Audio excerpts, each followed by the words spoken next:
وہ بندہ خوف خدا نہیں رکھتا تھا، یہ خوف. اور یہی بات بتا رہے کہ وہ چیز جو انسان کو متقی بنا سکتی ہے، اور وہ جو حسد سے انسان کو بچا سکتی ہے. حسد سے کیا بچا سکتی ہے؟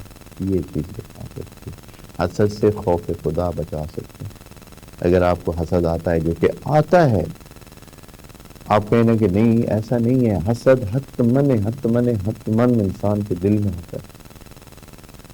مخالف کا جو مثلا وہ ہیں بہت بڑھیا ہیں، آگے بڑھ رہے ہیں، رشتہ دار ہیں، تو آدمی کے دل میں خام خواہ اب اگر ان کا نقصان ہوا ہے تو دل میں تھوڑی سی خوشی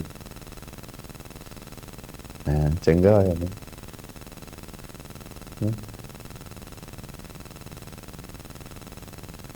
کتنا یعنی انسان کے نا چاہے نہ چاہے آپ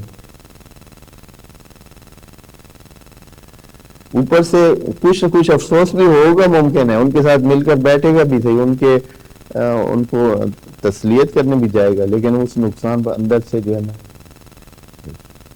تو یہ حسد ایک ایسی چیز ہے جو حتیٰ بھائیوں میں، بہنوں میں، بھائیوں کو بہنوں سے، ماؤں کو بیٹیوں سے، بیٹیوں کو ماؤں سے. یہ ایک ایسی چیز ہے کہ نہیں چھوڑتی ہے. باپ کو بیٹے سے بھی حتیٰ حسد ہوتی ہے.